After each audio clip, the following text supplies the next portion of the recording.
The majority of animated movies we see come straight out of, Walt Disney, people like that. But animation doesn't have to cost millions of dollars, and it can be done in some really wonderful, artistic, new ways. Here to talk with us about his new film, his first animated feature, Waking Life, writer-director Richard Linklater, and his art director and software designer, Bob Zabiston.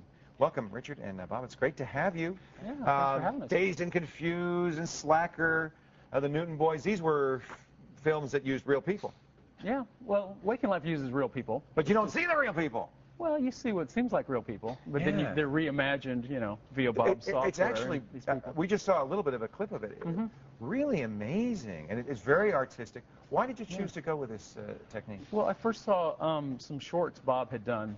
He'd been developing this software for a year, but it really struck me. It was like, it's real people, real gestures, real sound, the sound qualities, almost like documentary realism, and yet there's this whole other, your brain's trying to process, it's real, but it's not there's real. this other, it's like a moving painting. So I had this idea for this movie I've been thinking about for years and years, and when I saw what Bob was doing, it made me think, okay, that's the way this film would work. It wouldn't work live action, but it worked. Did animated. You shoot it as a live? I mean, you obviously have to shoot it. Did you shoot it the same way you would have shot it if it were live action? Pretty much. It was quicker, but we shot it. Yeah, because you can fix stuff if you rehearsed, shot, and edited, locked picture like a real movie. You edit before you rotoscope. Oh yeah. Interesting. So it's done. It took so much time to animate. Extra animation. Yeah, you're not going to animate 20 hours and then edit your movie. You had it. All the frames were edited, and then we started with the animation. So Bob, tell me about this. Is using a technique called rotoscoping. What exactly is happening? Yeah, we've been calling it interpolated rotoscoping because rotoscoping has been around since the beginning of animation, and that's just essentially tracing on top of film frames. Right. We're doing that, but their software helps the artist a little bit in that you don't have to draw every line of every frame. You have to do 24 frames a second. Right. For the whole movie. Computer can make up some of the in-betweening. Right. What was this about, Richard, about the story that you thought it fit better to do it this way? Well, the film's arguably like in another realm of, reality. It's kind of a realistic depiction probably of an unreality. And I thought film's a very realistic medium. It's, photorealism.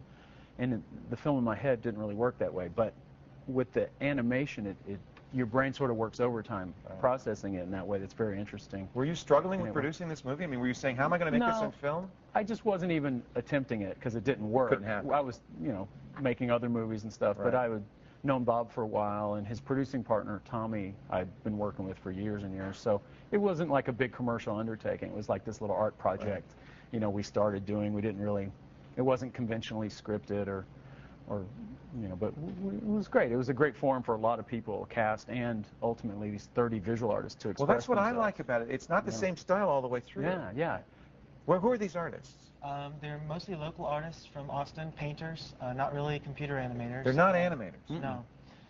Because, you're getting all the motion off the video, what's really important is just a strong visual style. And people, I picked people that just did their own art and would definitely have their own sort of visual voice. So every 5 minutes the film style changes completely? Well, it's kind of scene by scene. Like the movie's a series of encounters, about a lot of different people. So I love the idea that each person would be drawn, so they'd be very different than the person before them and the person after them. I mean, most animated films feel like there's one designer. Right. This is like everything's different. And yet it's a cohesive story. I mean, it's not episodic. Let's take a little bit of a look at one of the clips from the movie and get an idea of what it's going to look like. I heard that Tim Leary said as he was dying that he was looking forward to the moment when his body was dead, but his brain was still alive. You know how they say that there's still 6 to 12 minutes of brain activity after everything else is shut down? And the second of dream consciousness, right? Well, that's infinitely longer than a waking second. You know what I'm saying? Oh, yeah. It's beautiful. It is beautiful. I mean, in that artist, she's a painter, and that's kind of her own. Very painterly. It's her own style. So another scene, you have a very different style. So it encompasses all of it. It's fascinating. It's fascinating to reimagine the movie entirely. It's not a kids movie. I mean, we're not. Do people? I mean, it's animation for adults, right? I mean, it's more like a graphic novel. Oh yeah. And we have an R rating too. Yeah. Yeah, that's what we were thinking about underground comics and graphic novels. How did Hollywood react when you came to this? I think they haven't quite reacted yet. I think they're about to. But it was done pretty independently. I think we're being credited as like the first independent computer animated feature. I mean, most of computer animation costs so expensive that the subject matter has to be gauged to a family or kid audience to make back their 80 or 100 million or whatever. So this was cheaper to do it this way? Yeah, it was like we did it on home computers in my office. No kidding. Yeah. Wow. And how did the artists like doing this? I mean, you've already given the image that they're going to be painting on, so it's a little different. They don't have complete control over what they're doing. Right, but they have a lot more control than, say, Disney animators, or except for the head Disney animator. Most animators have to draw according to a style sheet or something.